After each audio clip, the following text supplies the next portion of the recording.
Swayam Prabha. Digital India. Educated India.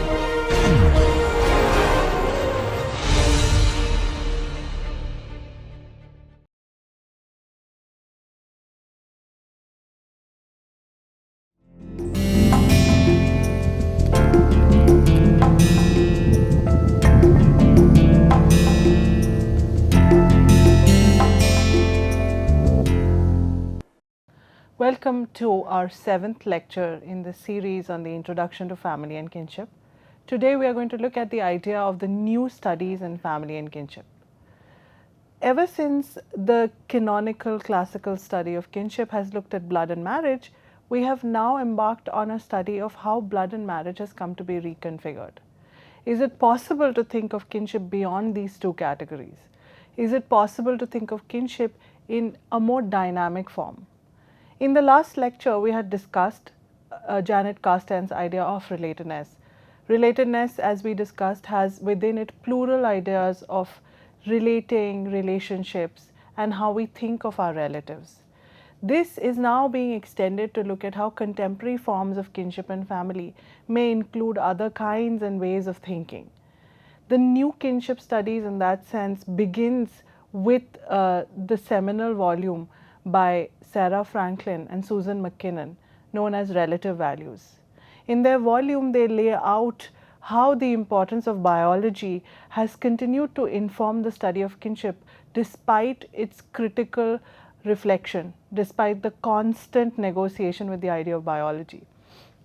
They suggest that biology remains the underpinning to the study of kinship even in contemporary society, but the way in which we renegotiate the study is what we will be looking at in this particular lecture.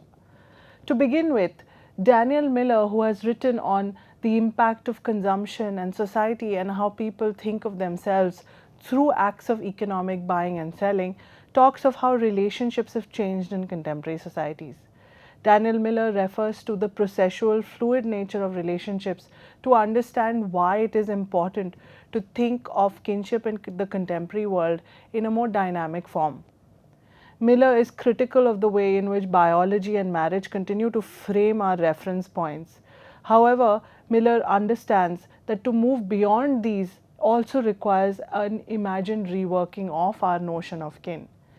To move beyond our stable notions of kin is to also engage with a more inherent idea of what forms our notion of relationships. Here, Miller is very interested in looking at the idea of how, for instance, immigrant workers from across the world travel to other parts of the world and make meaning in their current positions. He refers to the work of Russell, Parenas, and others to understand how kinship is worked and reworked constantly. In this lecture, specifically, we are going to look at some new modes of thinking about kin and kinship. One of the most important ways of thinking through the new ways of looking at kinship is that of the alternative form. Levine, in his landmark article on alternative forms of kinship, continues to say that while biology forms the bulwark to our understanding of kinship, the reframing of the new is also in relation to biology. We are engaged with looking at and through our own understanding of what biology means in the contemporary world. Here it is important to note that Euro-American kinship models continue to frame our reference points, which is why in this lecture I am going to begin with certain important negotiations with the idea of biology to then build on how we think of the non-biological or the alternative forms of kinship when we look at places like India. Does the Euro-American model necessarily speak back to a more indigenous model of procreation and kinship? Can we think of anything beyond biology? Or are we relegating the non-Western models of kinship to an alternative form themselves? These are important questions that we seek to understand and identify with, and they require deeper engagement through the work of ethnographic relevance. Here, I must insist that emerging ethnographies are providing newer idioms and tools of looking at kinship. As we shall see in this lecture, ethnography itself is changing in looking through how we can imagine relationships. classical ethnography is not of the same relevance anymore as it was found in Levi-Strauss's work or that of Radcliffe Brown. Ethnography itself has become a mode by which the ethnographer or anthropologist is constantly reworking his or her idea of thinking through kin and kinship. In this lecture, we will look at some seminal ethnographies which have displaced the classical idea of kin and kinship to understand and push us to think more about our relationships.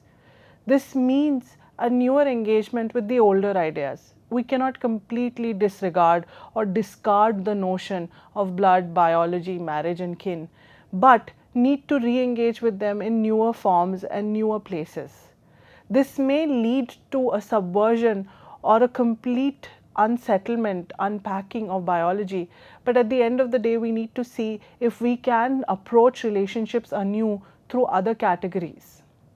To begin with, the most seminal work in Western kinship has been that of Kath Western. Kath Western's book on families we choose looks at how gay and lesbian kinship becomes an important part of looking at relationships in San Francisco. Her work looks at contemporary day ideas of alternative forms of relating. In this sense, the alternative form of relationship becomes embedded, however, again in the idea of the biological procreative family. Therefore, Kath Western suggests that in social imaginings, the gay and lesbian family is primarily identified through its sexuality, an idea which is not completely honest and in relevance to how they actually live their lives. Gay and lesbian communities in San Francisco have reimagined kinship by a restructuring of their own place within society. They constantly position their own sense of self in opposition to their own kin who are biologically related. Thus, in Kath Western's work, interestingly, the gay and lesbian family is positioned in opposition to that of the biological family. This becomes even more important considering that many of gay lesbian couples are rejected by their own families who, on finding out about their alternative sexuality, kick them out of their homes. This rejection of the biological family means that they must seek out other people they can relate to. These are people they may be friends with or create networks of ties with, and not necessarily people who are only their lovers. This form of connectedness therefore becomes juxtaposed in opposition to a very critical notion of what biology means. The gay and lesbian family positions itself categorically in the non-procreative space. As we all know, the most important role that the heterosexual family plays for society at large is procreation and the provision of new members for society. In opposition to that, the gay and lesbian family is unable to either procreate or provide new members and exists in that particular oppositional space. It is not that the gay and lesbian family is unhappy to claim that space, but actually uses it to reject dominant notions of being and relating. For them, the dominant notion of blood and biology has been both exclusionary and alienating. That their own biological kin have rejected them is important in making this opposition time and again. Thus, other people of similar sexual orientations come together in support and in times of dire need. The family of the family of choice, therefore, becomes critical to the way we think of our own selves and our relationships. We have to constantly reframe our meanings and modes of being within such a perspective. Kath Western's work was landmark in many ways because it provided new ways of thinking about close kin and family, especially when those you think are your closest family reject you from those bonds. Is it possible to think of other people who help and come to your aid as possible kin as opposed to those who are supposed to be related to you through blood? This is what Kath Western provokes you to think about constantly. In the process, she also questions the received idea of blood itself. If one constantly takes for granted the idea that blood and biological relatives are closer and will never engage in the act of rejection, or that simply put blood relationships are forever and cannot be broken, how do gay and lesbian individuals and couples place themselves within such a structure? The idea that kinship is fragile, whether we like it or not, is very important to understand how we make newer relationships. In that sense, Kath Western suggests that we think of new ways and modes of being. With reference to my research on commercial surrogacy in India, the interesting role that gay couples play when they come to India to hire surrogates to have children also suggests that they seek biological connectedness. In an earlier lecture on Schneider, I referred to how he rejects the idea of an alternative form of kinship emerging through gay and lesbian families by suggesting that they are reenacting the same kind of script time and again. This is particularly relevant in understanding how we can constantly think through our own categories of relatedness and relationships. Why are gay and lesbian couples, despite rejecting a biological mode of being, seek to have children biologically too, by taking the help of new reproductive technologies or a surrogate? These are important questions that emerge while we continue to seek answers to the existing questions. In that sense, kinship remains dynamic in the way it constructs itself. Kath Western's work is resurrected, interestingly, in a very provocative article by the famous feminist Judith Butler, known as "Is Kinship Always Already Heterosexual?" Judith Butler is looking at the desire for gay marriage legitimacy across the world. She looks at this interesting interplay of legalization and marriage vis-a-vis our desire to legitimize our unions. For Butler, it is unseemly that a gay and lesbian community should seek to legitimize itself through those same norms that the state and society uphold. These are the same norms that have rejected gay and lesbian couples and their lifestyle. It becomes important, therefore, to think through what we understand by social norms. Primarily, Butler continues to assert, the norm and the normativized view of society and kinship is that of heterosexuality, where a man and woman must marry to procreate and have children for social good. In such an image, the gay family does not exist or cannot exist fruitfully. The desire for state legitimation, therefore, according to Judith Butler, is a desire for normativization. She suggests that when gay and lesbian couples seek to legitimize their unions by asking the state for support, they are seeking to fall back into the heterosexual mode of being. That is not revolutionary or against the norm, but actually falling back into the norm, exactly what Schneider said too. Interestingly, in this process of seeking legitimacy, for instance, couples across the world, gay couples across the world, have also sought to have children through surrogacy and other reproductive technologies, or even through adoption. The act of adopting a child has been another form or method of seeking legislation through marriage. In many ways, this whole question of alternativeness has been constantly subsumed on gay and lesbian kinship. It is an interesting way to approach relationships and the way in which we think about them. Gay and lesbian kinship is beyond sexuality, both Butler and Western suggest, but it is also socially placed within the prism of sexuality, unfortunately. In Ruth Vanita's study of gay and lesbian marriages in India, she finds that homo narratives around gay and lesbian marriages in the media and the press continue to mark them as aberrant and abnormal. The state actively participates in the harassment of gay and lesbian couples because they do not meet the idealized notions of the norm.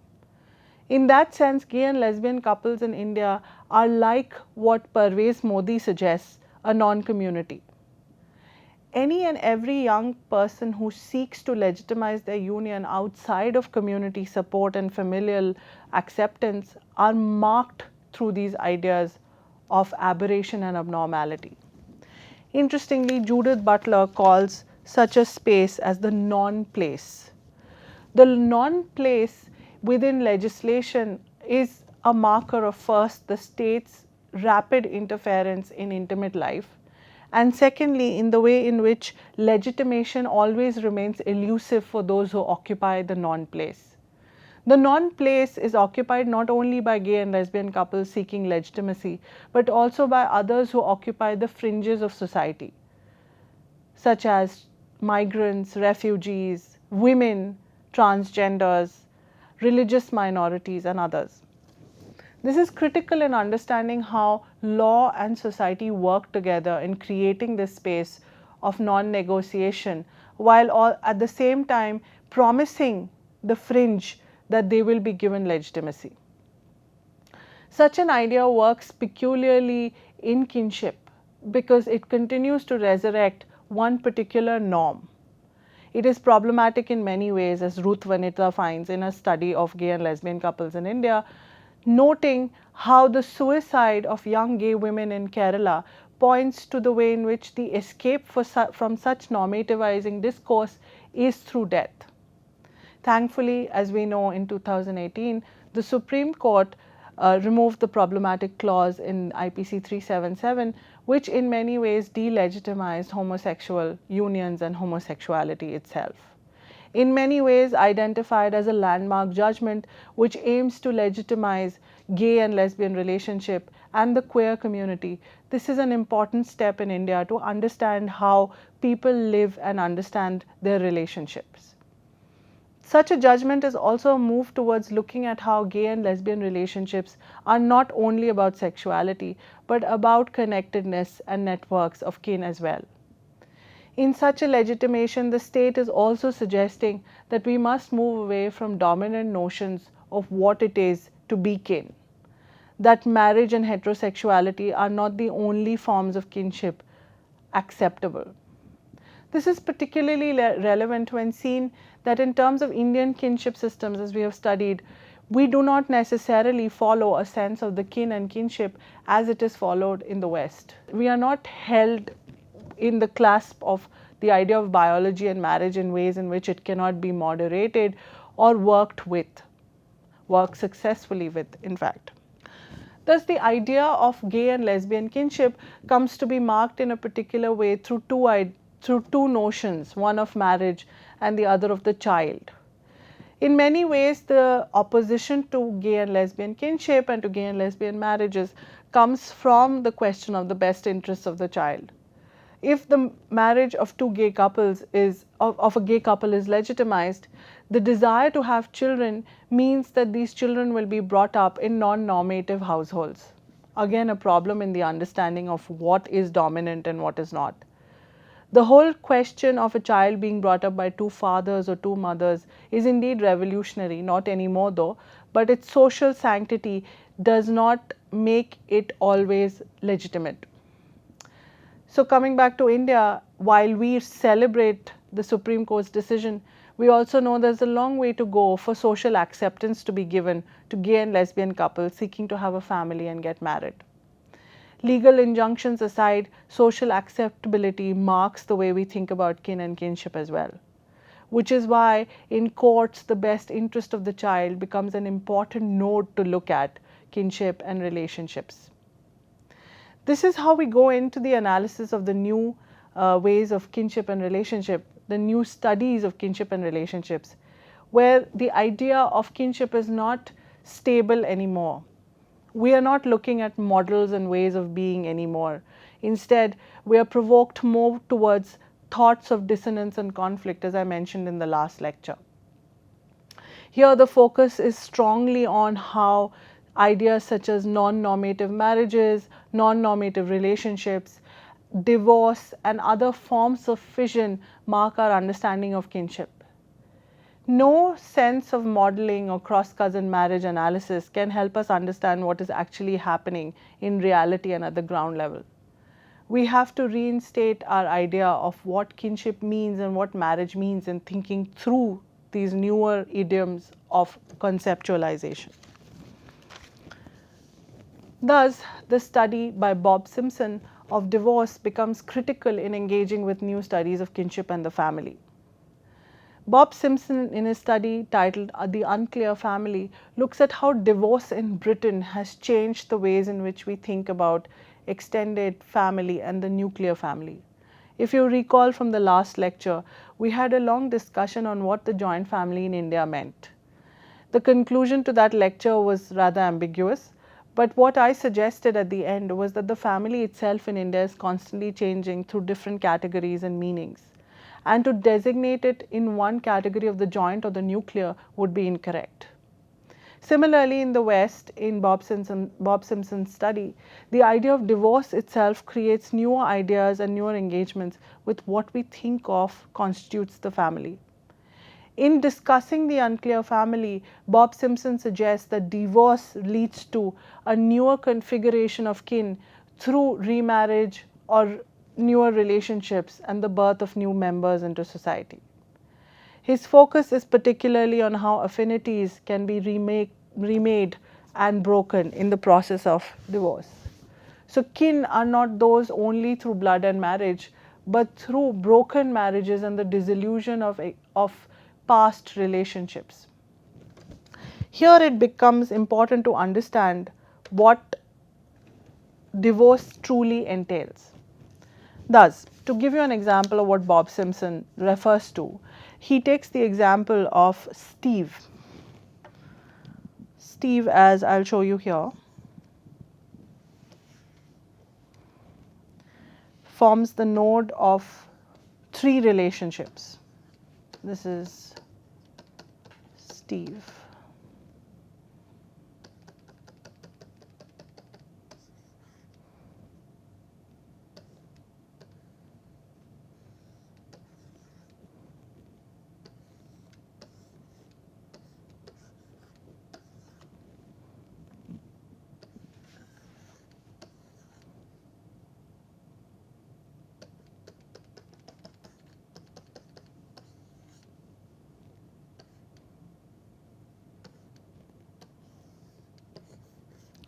Steve is interestingly linked to 3 women. His first relationship here, we don't know the name of the woman, led to the birth of his first son, who he is still attached to. His relationship, second marriage to Kath, which ended in divorce, led to the birth of 2 children. And his current relationship and marriage to Karen has led to the birth of 2 children as well. Interestingly, Steve lives with this family but continues to have very important relationships with his other 3 children. His children with Kath often visit and stay with his children that he has with Karen, and his first son from his first relationship is also an important part of this familial structure. In total, he has 5 children who are linked to each other through full and half siblingship. Within this formation, Karen's earlier relationship, which was not a marriage to another man and who she has split with, led to the birth of a daughter who is also part of this mix as a step sibling. Interestingly, while each one of these children think they are part of a larger conglomeration, their grandparents continue to differentiate between them. So while this is a family unit in itself, Karen's parents, interestingly, identify only these 3 as their children, A, B, C. For them, children born through Karen are their true grandchildren and not Steve's children through other women. However, Steve's parents continue to think of all 6 as legitimate grandchildren. This leads to some amount of strife between Steve and Karen, but it is important to understand how the family is thought of not only within this generation but the previous generation as well. Of importance within such an understanding is the way in which the family reconfigures itself after a divorce or a separation. In such a complicated setup, different sets of people identify different sets of people as kin. Despite Steve and Karen's desire to include all their children within one familial unit, the grandparents are unwilling to make that kind of a gesture. This does not mean that Karen and Steve's attempt at creating a family is falling apart. It only means that certain sets of kin are recognized at certain points of time. However, as a rule, Karen and Steve continue to exist with this large family in question. The permutations and combinations within this setup is what Bob Simpson is referring to as the unclear family. This is particularly important in how we think about our configurations and our familial ideas. Thus, when thinking about the idea of affinal relationships post-divorce, Bob Simpson refers to certain ideas of how ongoing physical contact between parents and children becomes a very important node of thinking through these relationships.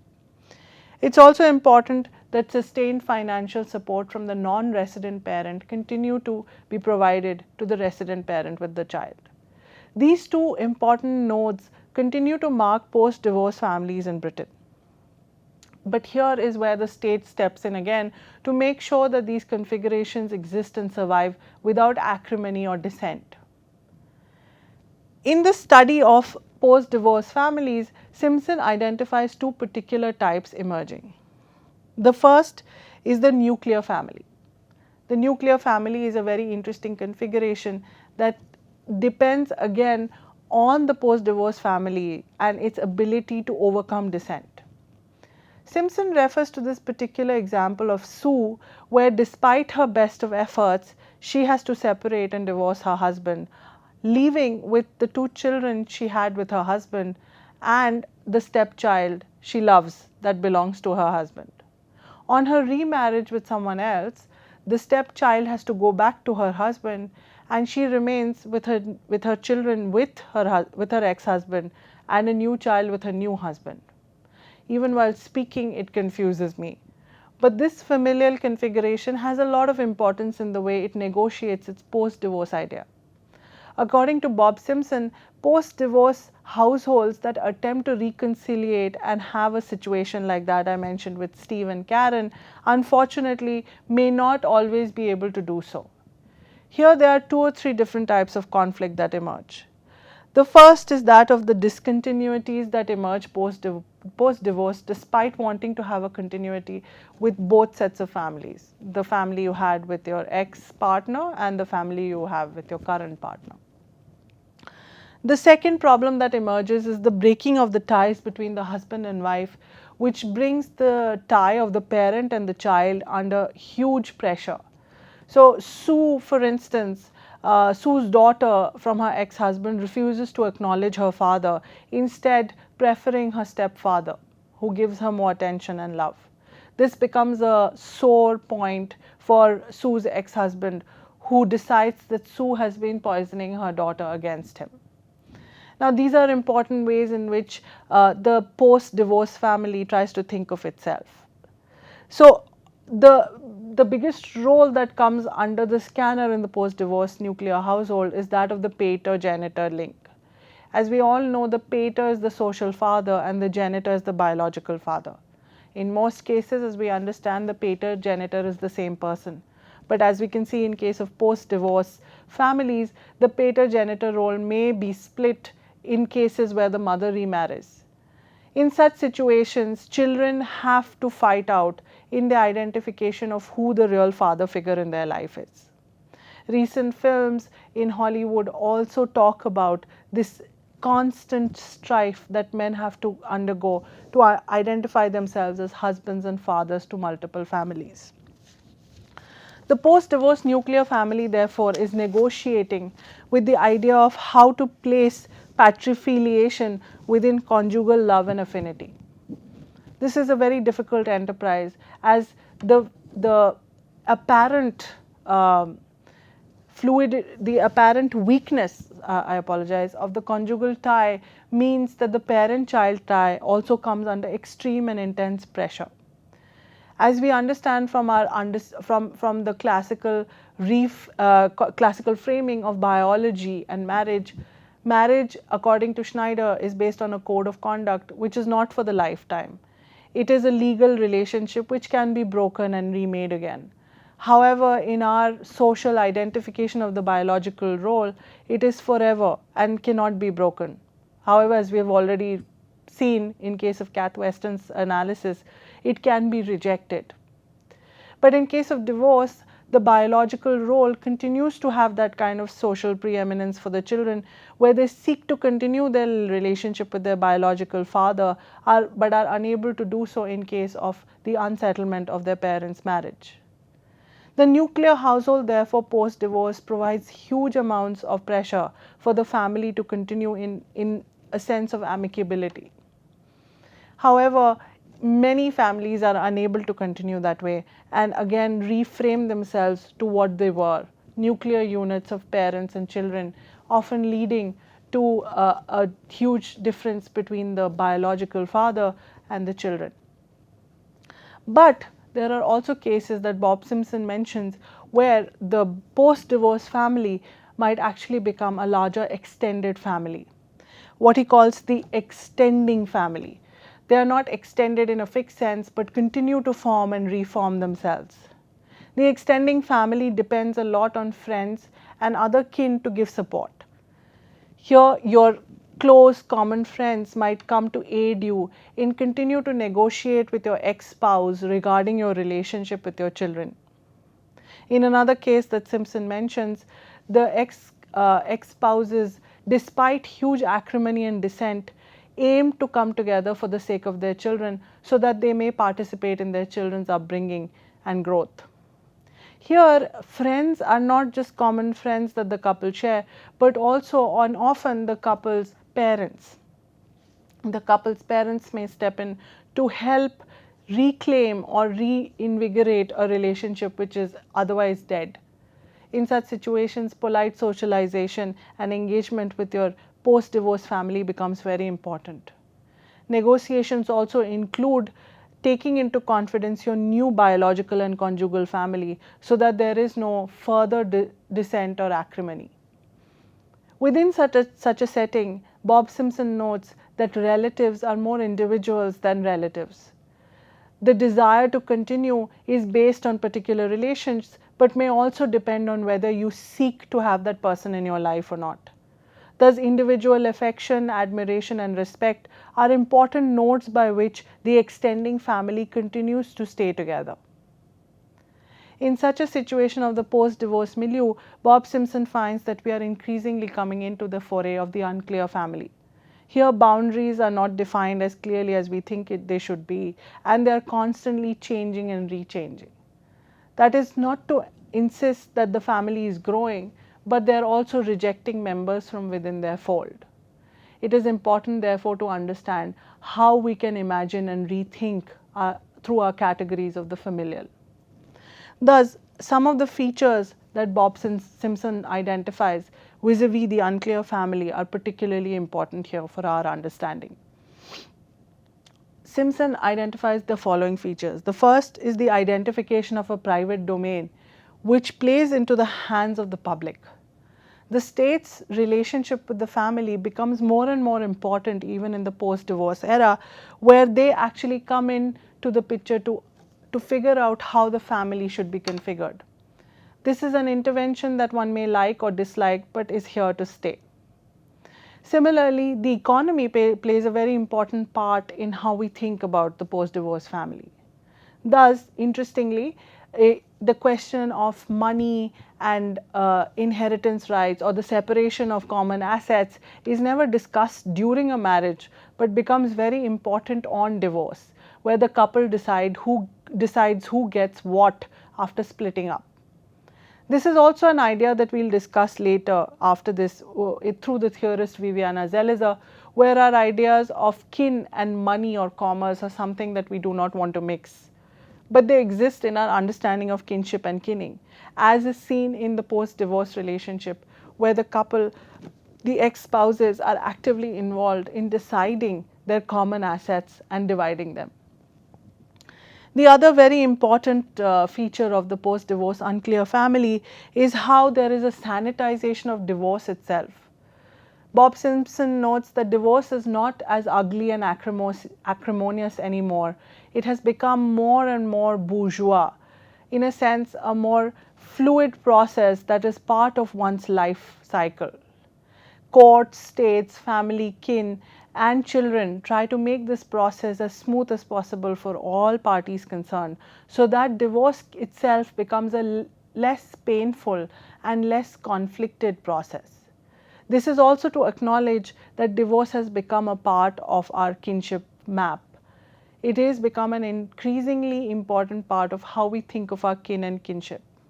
Marriage is not for keeps, as we understand, but something that can be dissolved and that is understood and part of our own consideration of kin and relationships. Thus, within such a system, the post-divorce family is increasingly dependent on how we think of our extended family as well and who comes to our aid. Networks of children, friends, neighbors, and other family kin are very important to understand how the unclear family comes into existence. Most importantly here, we have to understand that in contemporary society, families negotiate constantly with the idea of how to work through intimacy.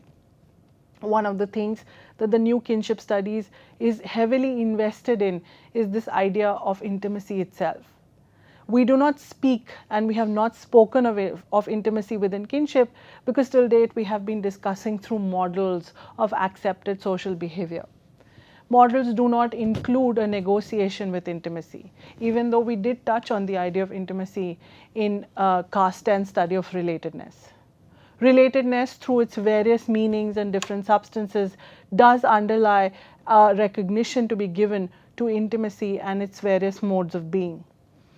Contemporary relationships, on the other hand, depend heavily on the idea of intimacy, whether through love or through the exchange of certain gifts. This is important in understanding Viviana Zelazer's theory of the purchase of intimacy. She suggests that unlike our conceptualization of intimacy, kin, and money, real life actually involves an easy exchange of all of these items. Our constant horror of the mixing of the economy and of our intimate relationships is based on this idealized role of hostile worlds where commerce and economics are in one space and family and intimacy is in the other. Viviana Zelazer suggests that the fear of mixing commerce or economy with intimate relationships is closely linked to other ideas of prostitution and sex work or the exchange of money for intimate relationships, which are seen as socially abhorrent. However, Zelizer notes that every form of intimate kin relationship has an element of commerce and economics added to it. These are usually added under euphemisms or hidden meanings, for instance, the act of gift giving itself. Bourdieu has a very critical and important example to suggest in terms of gift giving.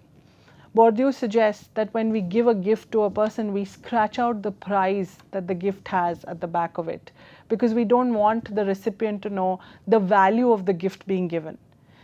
This is an act of euphemism, it's an act of hiding because you, at the one level, you want to hide how much you've spent on the gift. At the another level, you also don't want the gift to be reduced to its economic value, therefore putting the relationship under threat. Those who actually leave the price tag on the gift are not seen in very positive terms. The idea is that the gift is truly a gift and does not seek a return. If you go back to North Indian marriage systems, the gift is in one way only unidirectional and does not seek a return, but it has other ideas of exploitation linked to it that mar relationships. Similarly, when we think of intimacy, intimacy too has an underlying concept of commerce to it. Viviana Zelizer suggests in a very dangerous mode of thinking through intimacy and hostile worlds that the giving of the engagement ring is also a purchase of the woman's sexuality. It is an interesting way to think through our notions of economics and kin relations. In a new book by Wendy Doniger, Doniger explores how mythology has always played with the idea of commerce and intimacy. She looks at Greek, Hindu, and other myths to understand the way in which the ring keeps playing itself out in different narratives across the world to show how intimate relations and the exchange of jewelry and money are an important terrain of how we think of our family and kinship. Even though we do not expressly want to think about money and economics and exchange, we are very much embedded in this relationship of discomfort where money and family are brought together. Within such an understanding of intimacy and new kinship, we embark on a study of Indian kinship as well. Indian kinship, though, has not followed the terrain of the classical terrain of how we think of biology, it nonetheless continues to fall back on a Euro-American model. This might primarily be because most of our anthropologists have emerged from the West.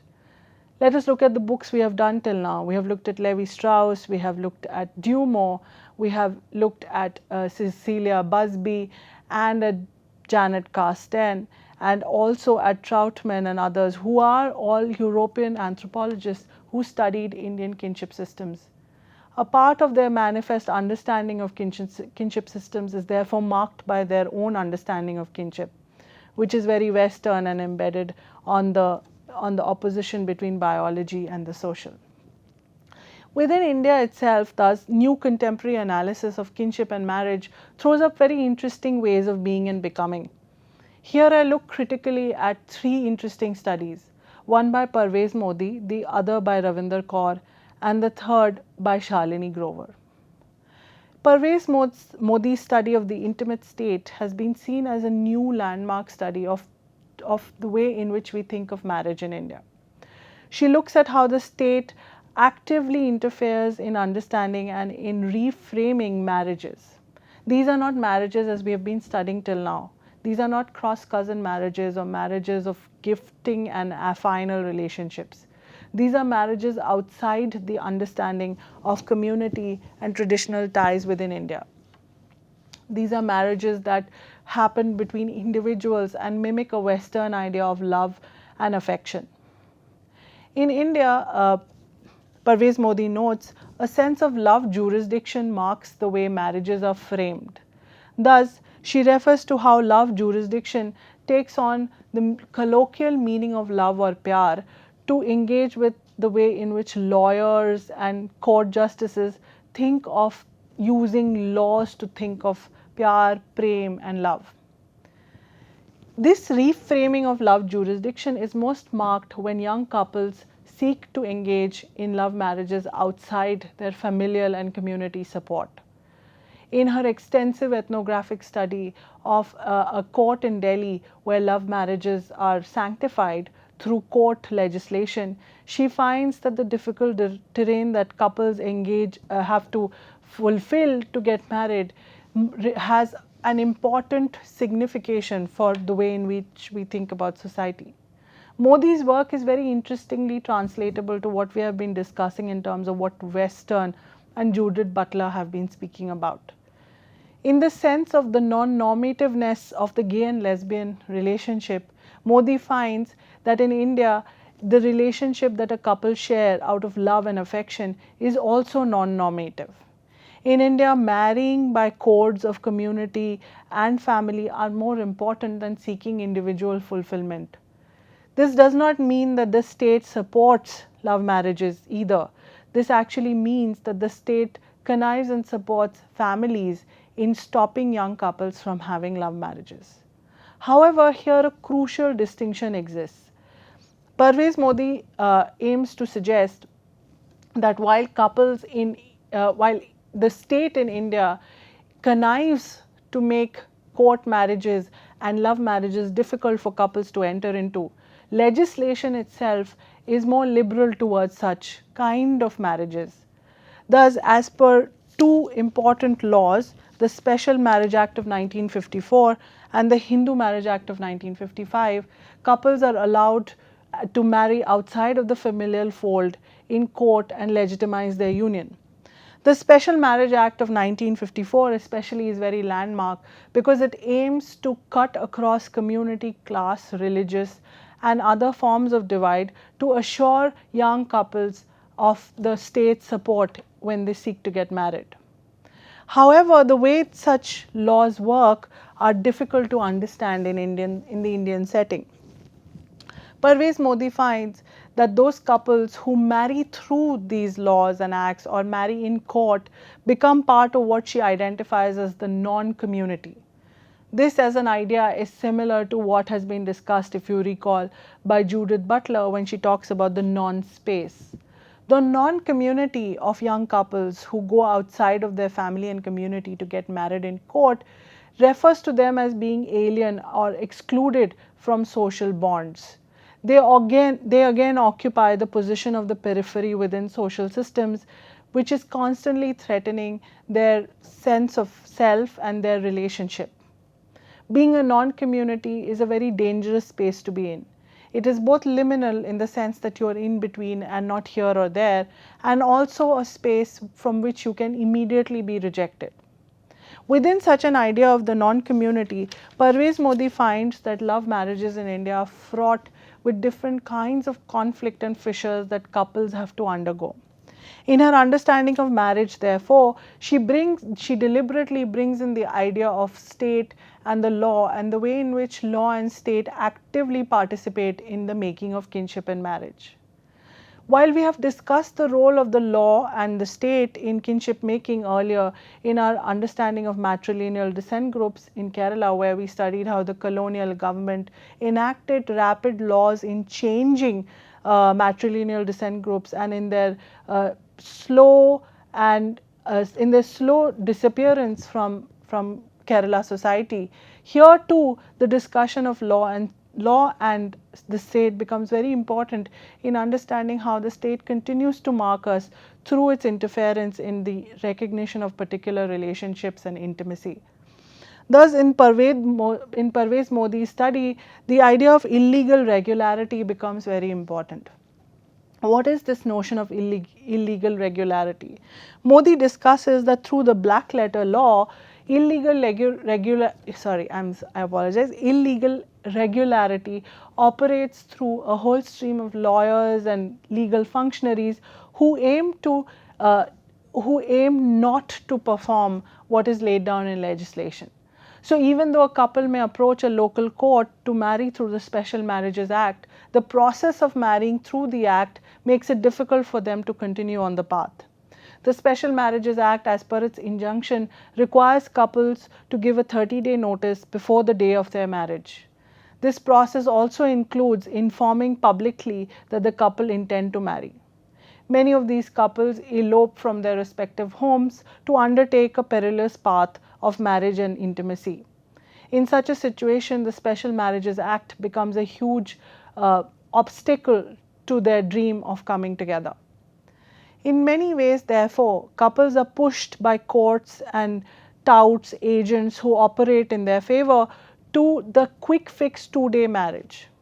Parvez Modi identifies the 2-day marriage as falling within the Hindu Marriage Act, where both couples are married in a temple and as per Hindu procedures. This also involves a collective misrecognition of the kind of ethnic and community backgrounds that the couples may be coming from.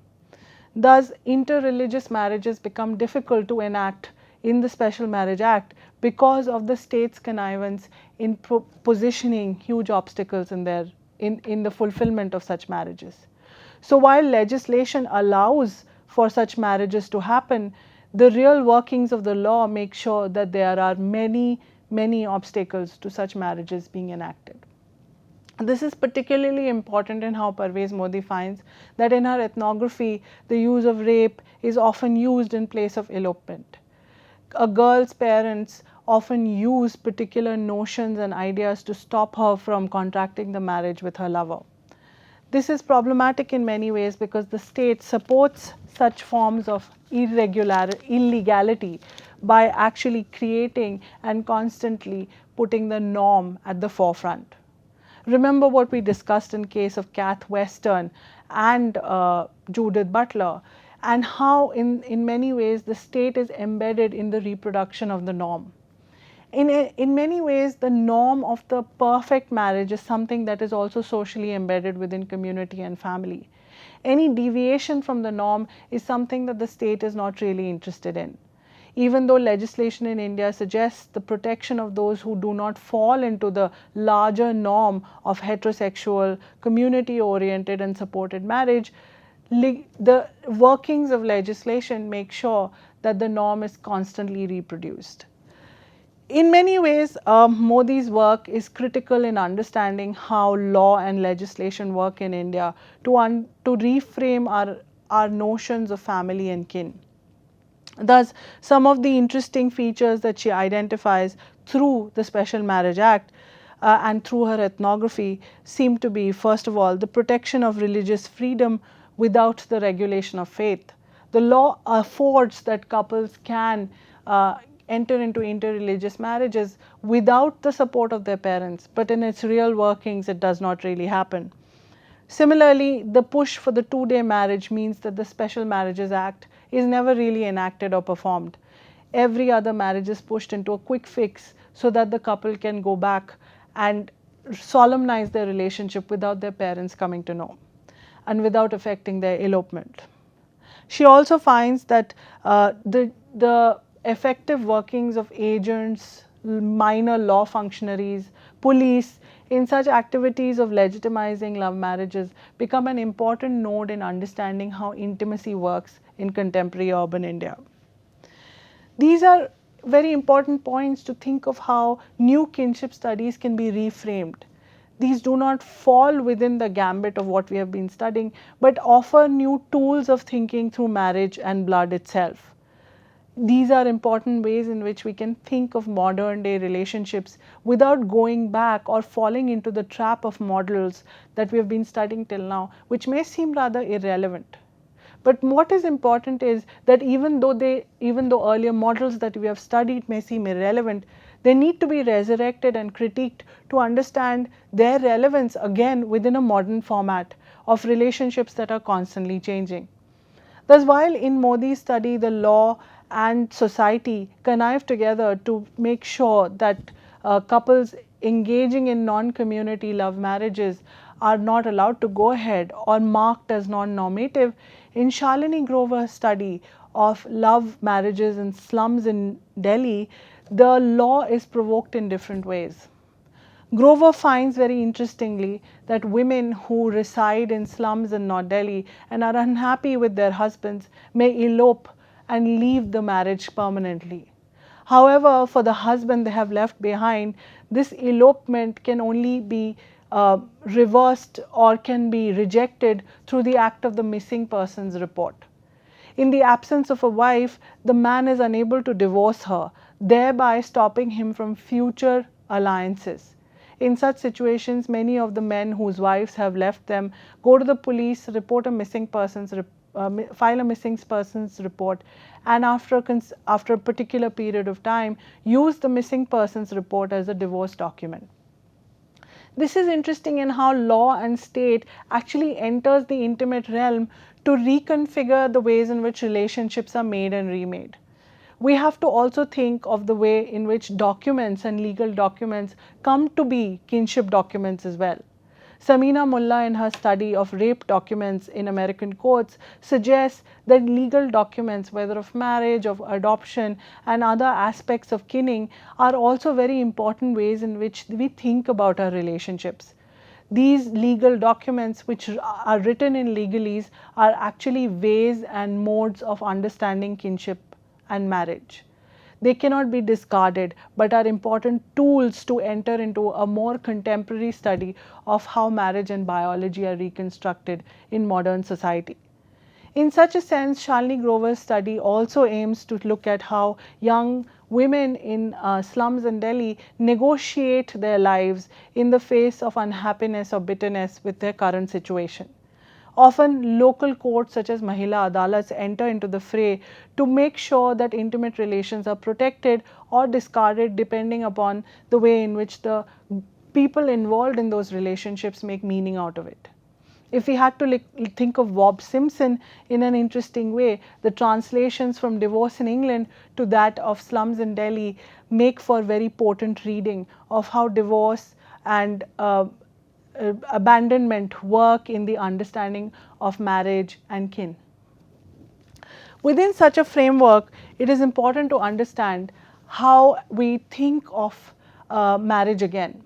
In Ravinder Kaur's seminal study of the Bengali bridal diaspora, she suggests that in India today, many Bengali women are seen across the country marrying into other communities.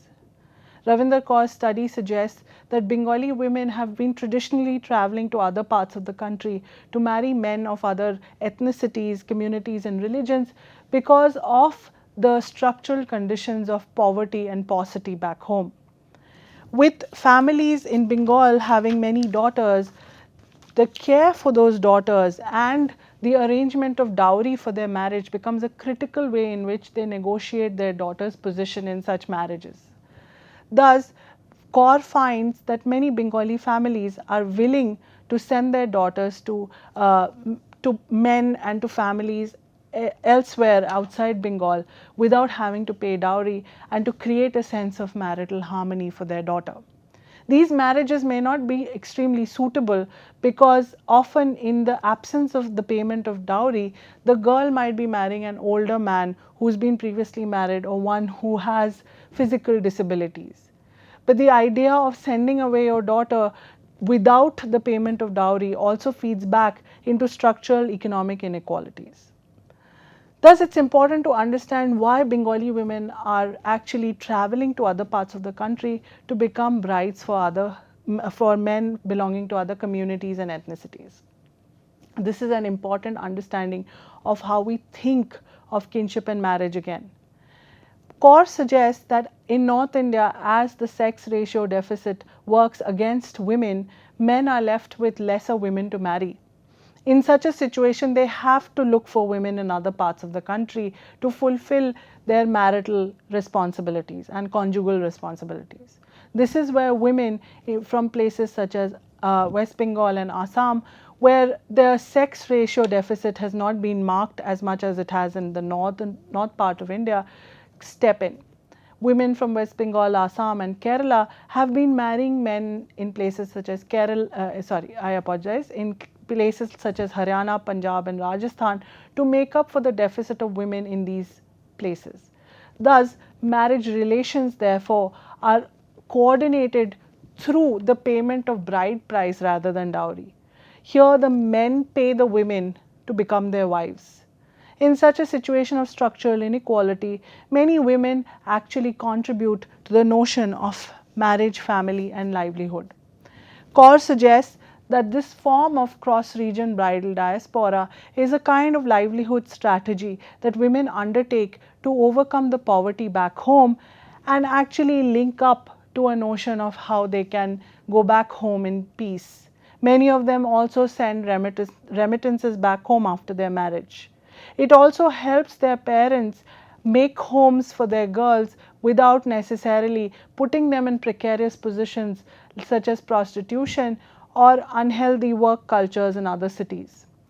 Through the fulfillment of the marriage contract and through the fulfillment of the social responsibility that a father has to marry off his daughter, Bengali fathers are able to marry their daughters off into other parts of the country in a more healthy and effective way, thereby making sure that their future is secured. This is not to say that the families they marry into in other parts of the country are secure or supportive, but it is a way out of precarity, poverty, and a situation which is not healthy back home. In such a situation, as we can see, marriage and intimacy is constantly reframed and remarked. The study of kinship and family as we embark into a new space of urban and contemporary society is exciting and provides newer challenges. On this note and towards the next lecture, I will see you soon. Thank you.